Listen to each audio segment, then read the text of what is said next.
time we got to 2004, more than tripled to 278 teams, which really is, I would say, meets the definition of storming. What Joe would say.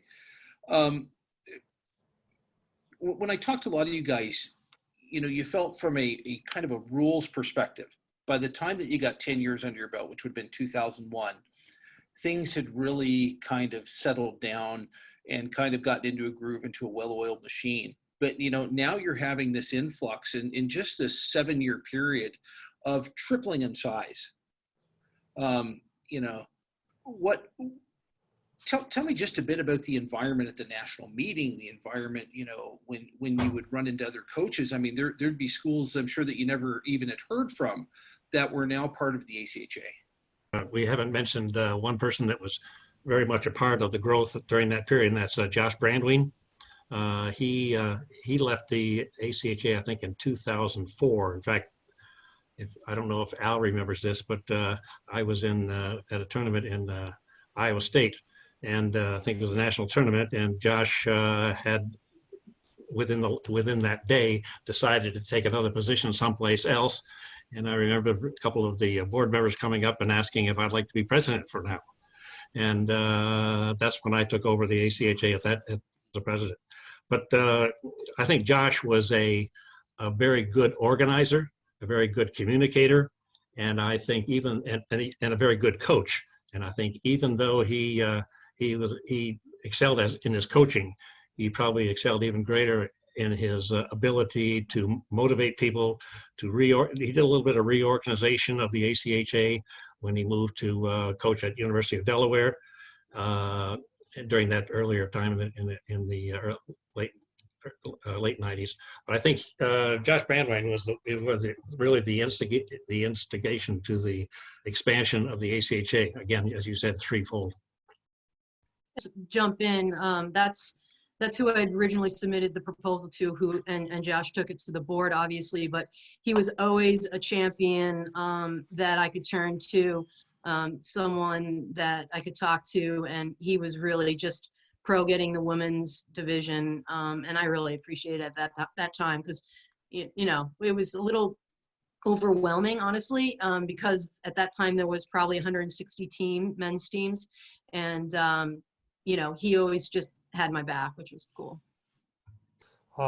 President, according to my information, in 1997, president of the ACHA. And someone mentioned that the email and online stuff, maybe it was you, Rusty, that mentioned the explosion of use of email and the online resources took place in 1998, 99, 2000. Well, Josh was so comfortable with all the social media type of communication that he enabled a lot of that growth to happen.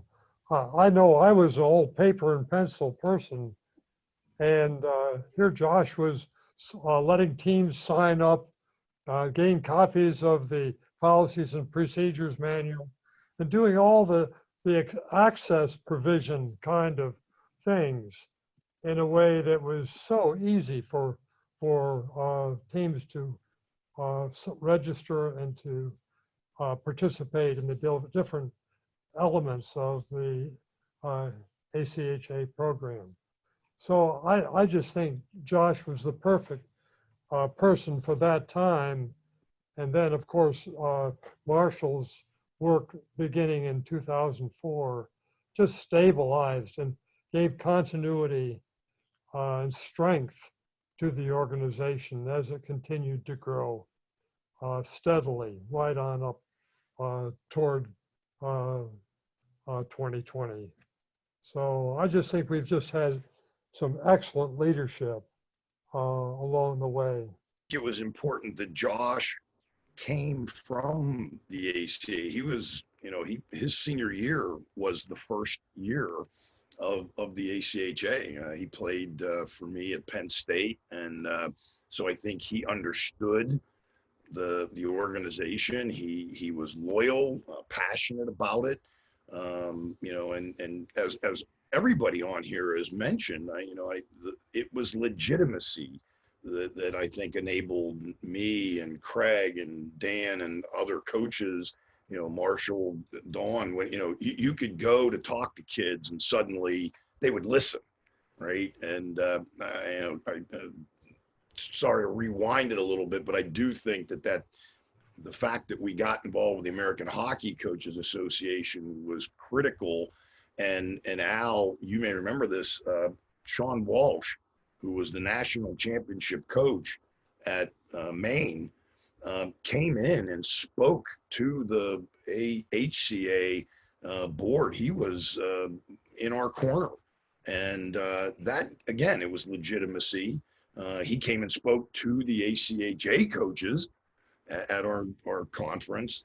And I know when Ross Cowan of Penn State, when he won the Bob Johnson Award, he got to go to the Downtown Athletic Club in Minneapolis. And I still have it hanging up in my basement, a picture of Paul Correa, the Hobie Baker winner, with Sean Walsh, me, and Ross Cowan. And it's pretty special, you know, and it was that legitimacy. And I think Zoe would agree with this as well. You know, the explosion took place a lot because of that, but it was also, as you mentioned, Dawn, great leadership. You know, Josh really did do a great job during that time, and I think a lot of it has to do with the consistency. Brian Moran's been, you know, not gonna put you on the spot there, Brian, but you've been involved in this a long time, and another unsung hero in all this as we go on. But and same thing with Marshall. So I'll let it segue back into the 2000s. So just one additional comment with Josh. I don't know how many people know the organization of the ACHA now. There's a lot of people involved in the organization. Back then, when Josh took over as president, and this is, he's going to get a big head if he hears all this. When this growth occurred, and you know, there are other people involved, but it was Josh. It wasn't, you know, he didn't have 6 little Indians out there that were working on his behalf and so forth. Josh was committed to doing this, and he did a lot of it himself. And it really hasn't been until the last 4 or 5 years that you see the ACHA getting more people involved on a staff level to do different things that are needed, that were previously done by just the board. One question that I was going to ask, and it might lead to a few funny stories. What are your fondest and least fond memories about fax machines? You know, I know from talking to a lot of you guys, I think Dan and I were talking there a couple of days ago about having to wait, and, you know, scores are being sent monthly instead of weekly or biweekly. And you know, Brian and I were talking, you know, there was just so much faxing. And even in my conversations with Paul Hebert, you know, there's just everything was getting faxed. Like, you know, what are your memories of the fax machine? We killed a lot of trees. I can confess that I'm reaching out right now and putting my hand on my fax machine from the last 20 years. For better or worse, it's right here and works. That was one of the first purchases that needed to get approved, was the purchase of a fax machine by Josh. But, you know, streamlining back to Josh, if you look back at our history, you know, everybody was elected in 2-year terms. That's kind of how it went from 1991. So there was a transition every year that took about 6 to 9 months.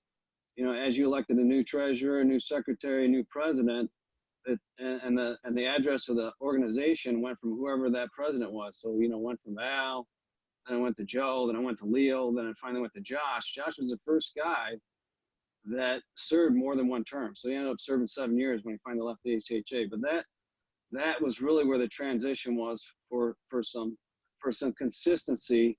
And you know, obviously he was there more than 2 years, got in close with USA Hockey, you know, through Al Murdoch. He was able to, you know, go more than 2 years. Okay, so then he brought in the men's division 3, then the women's division. But a lot of that was just tapping into the people that would stay longer than 2 years. You know, so you weren't only, you know, like a president in the United States gets 4, well, the first year you're not doing anything. So that was kind of the big thing for the ACHA was just getting in that consistency where we're having someone stay more than 2 years. And he was the first one to kind of bring in the commissioners. And so for those people that were able to stay a long time and maintain that consistency in their divisions. So, he hired, Dan Blevins in Division 2 and John Drum in Division 1. And that was the start of it right there. One thing that you've touched on, as you had this, this explosion of 3.5 times the number of teams, were there ever conversations that were kind of introspective about the organization to say, hey, I don't think we're staffed, just to keep up with this volume of teams. Does anyone recollect conversations about that? Right after the last few years and that I was as president, I was, like the rest of the board, almost overwhelmed with the responsibility and the day-to-day contact and the day-to-day events that are associated with the ACHA. And I worked many times to try to get an executive director appointed or hired. And because at that point we didn't have anybody full-time, we had stipends given out to somebody like the treasurer or somebody like that, but there was no full-time person and no full-time office, as Brian just mentioned. That it was sort of shuffled around with it wherever the president was. But the executive director position that was, I guess this is the fourth year, I guess, has been, I think, a boon for the ACHA in terms of allowing the board to deal with the policies of the organization and then an executive director basically executing those policies. So that's probably the most important thing. And that was one of the things I was getting sort of a little bit burned out when I left, and I felt that there was a need for a full-time person. The board approved it and the board financed it. And now we have an executive director who is a full-time person. I'm just going to transition back a bit because I think it's something that warrants mention. You have this tremendous amount of expansion, and like I said, we're up to 78 teams in 2004. And so there are a lot of new faces. Did you find that some of these people that were joining the organization kind of looked around, and despite the fact that you had been doing it that way, for a number of years, were some teams coming in and saying, hey, why don't we try this, almost like trying to reinvent the wheel, or did they come in with a level of respect, and we're like, hey, I realize you guys got it kind of down pat and rules, and we're just going to buy in from day one? The big things was for, as a guy that when I was playing and finishing up, starting a website, one of the things that we did was, finally transition to a professional company like Goal Line and then the Point Streak. Obviously, having that consistency where anyone can access you 24 hours a day, you can put the documents up on the website, you get team contacts to put their information in. A lot of the early years, you were just trying to spend a month or two just trying to figure out who was the leader of a certain team, just trying to figure out who they were, trying to get an email address or a phone number, just anything to get in touch with this team X somewhere in the United States that sent a check in and you had no idea how to contact them. That was a lot of the the day-to-day routines of the ACHA back when, so I would tell you that the website was a huge thing. Being able to email people, obviously another great thing, teams getting websites and transitioning. It seems ludicrous to talk about that, but that was kind of like that, 98, that 10-year period from like 98 to 2008. I used to do the stats. Like one of my first things with the ACHA was getting score sheets from everybody via fax, taking the score sheets and entering them into an Excel sheet and then sending out stats or doing that at the national tournament. So, to have a website where teams could go on and do that was necessary. When I only had like 25, 30 teams, it was manageable. But as you get to 50, 100, 200, you can understand why it was, not manageable. And basically we had the same people from day one with 130 teams as we did almost to 400. We had one vice president, we had one commissioner. So 12 years straight where we grew exponentially 30 to 50 teams a year. Yes, Rusty, we just try to keep our heads above water for sure. Yep.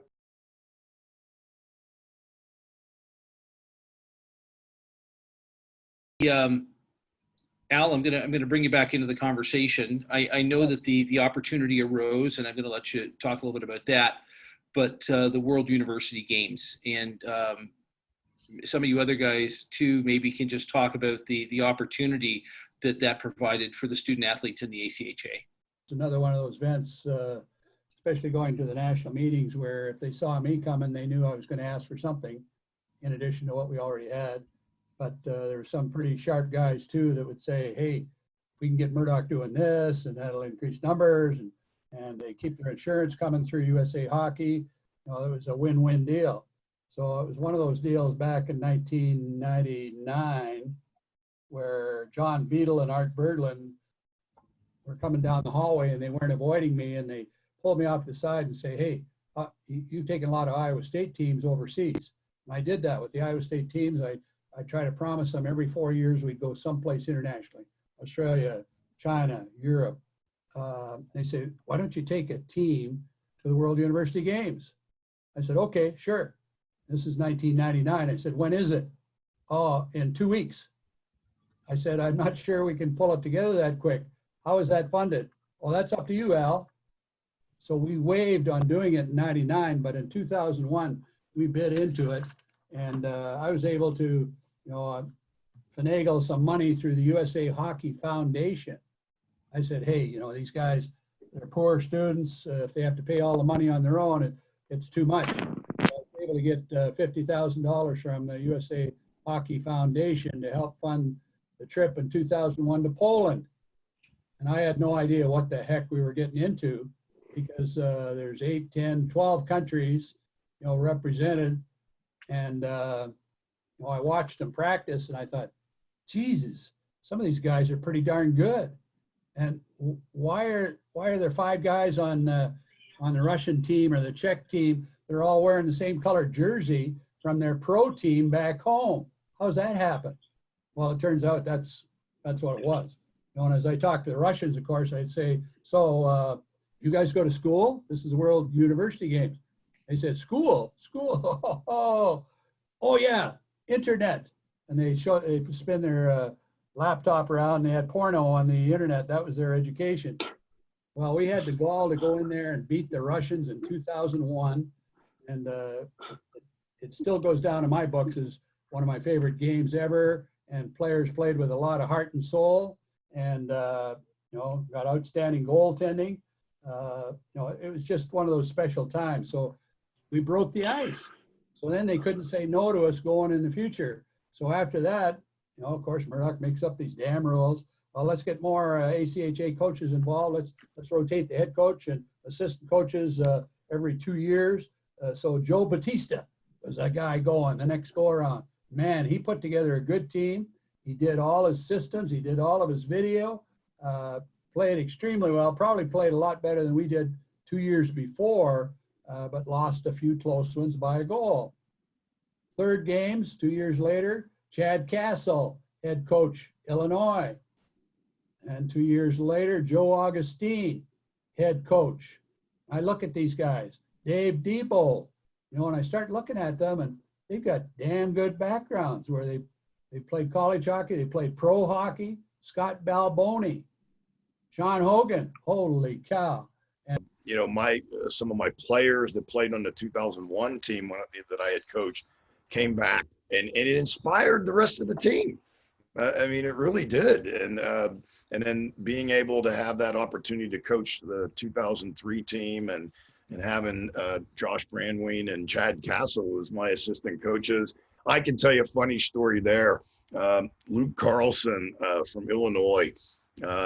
Dan, you would have probably coached against him, right? What was he, about 5'6", right? Tiny. Yeah. We're lined up against Canada. And he is standing across the opening face-off, and the guy from Canada is 6'7". And he looks up at the guy, looks back over at our bench, and says, "We're playing man-to-man coverage," and the kid from Canada started cracking up. And it was just a lot of camaraderie. I mean, the hockey was the best, that I've ever been a part of, but just great stories. Again, it gets back to that legitimacy. I think some of the things we did along the way, adding All-Americans, academic All-Americans, those sorts of things, player of the month, that sort of thing. All these things, the World University Games, added to making the ACHA legit and helping with recruiting and sponsorships. I think that was probably another part of this that we're overlooking a little bit, and that's the job that Chris Wilk and some other people that did what he did over the years. We had numbers. As the organization took off in the early 2000s, we were something to be considered, and that's when sponsorships came on board, and I think it's again helped the organization continue to grow and keep having a positive place in hockey and in the world. Things that you mentioned about the sponsorships, when we had our annual meeting at Naples, and I heard many times that many of the vendors who would be at Naples, they came as much to see our coaches as they did the NCAA coaches, because the NCAAs often they're already tied into, whether whoever's providing their skates, whoever's providing their equipment, they don't have a lot of flexibility to deviate. But a lot of the ACHA teams would come in there, and they would be more than willing to talk to them about providing them different things. That was a strong point in terms of our association with the American Hockey Coaches Association. Some of the conversations that happened concerning select teams and all-star teams, because I think the first ones would have been probably 2003, 4, 5, probably Marshall and Brian, you guys can speak to that, Dan maybe as well. What do you think that added to an already robust association? At the time, Mike Radokovich was a men's Division II commissioner.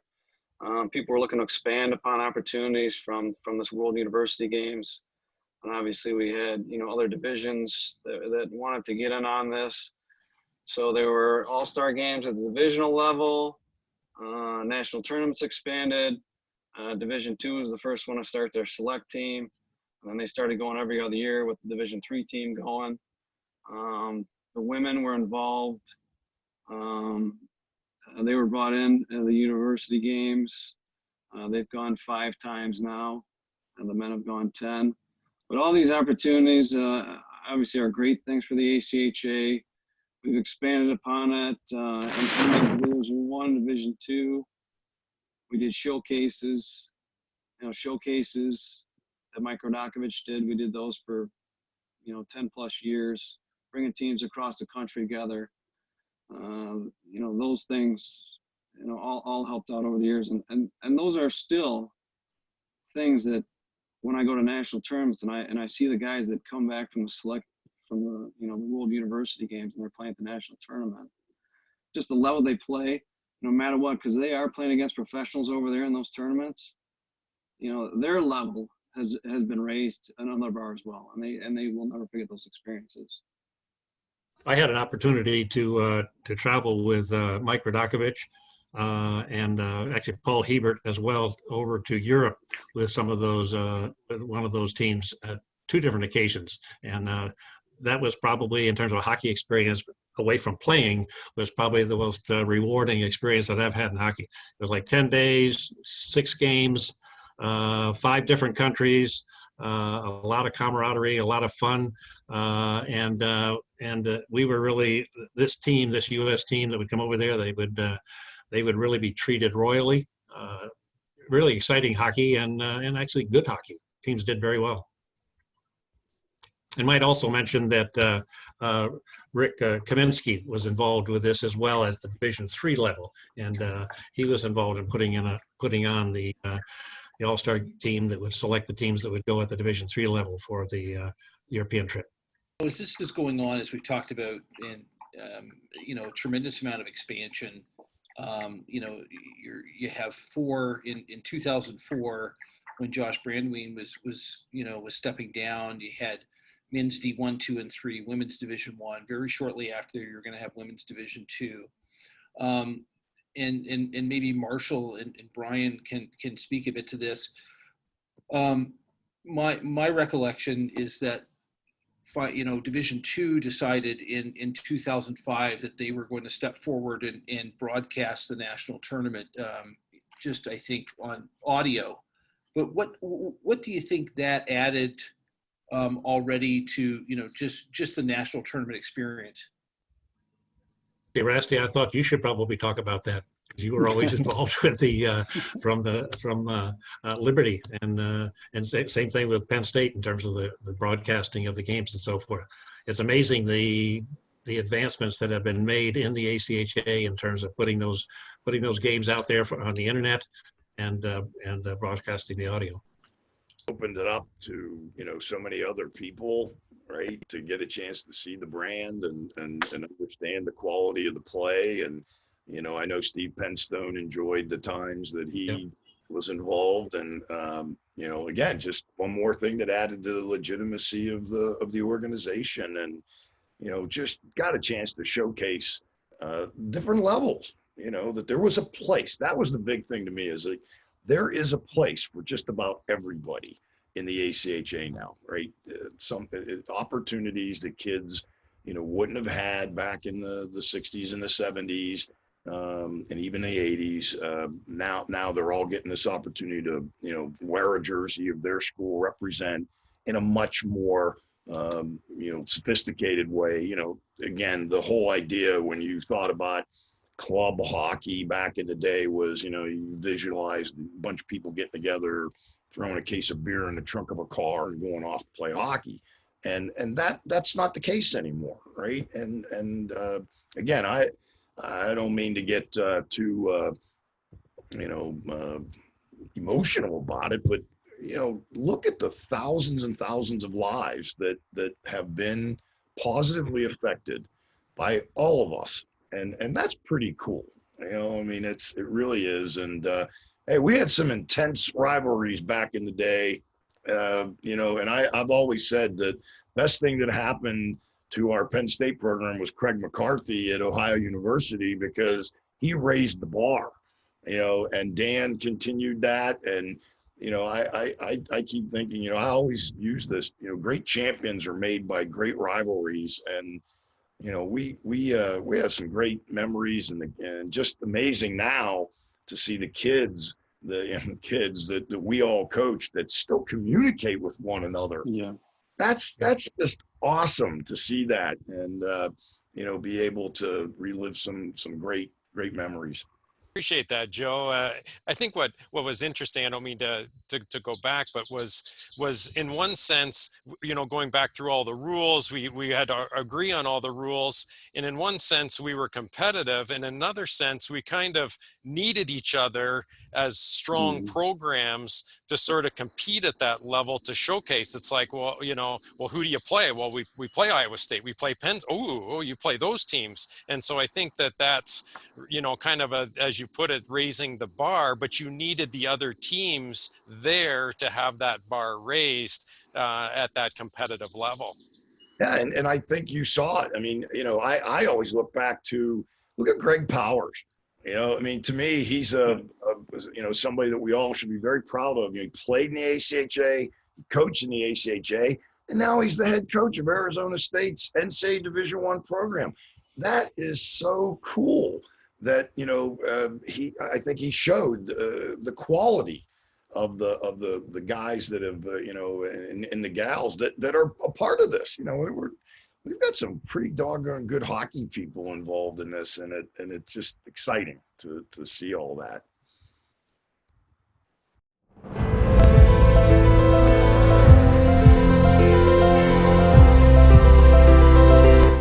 We were in Poland, and the stories that go along with that are so important. But them bringing around their kids, and the guys, want to come over to dinner and introduce their fiancés and wives and kids, and wanting them to teach their kids how to skate and that sort of thing. It's lifelong relationships, and that's what it's all about. I mean, we shared a lot of experiences together.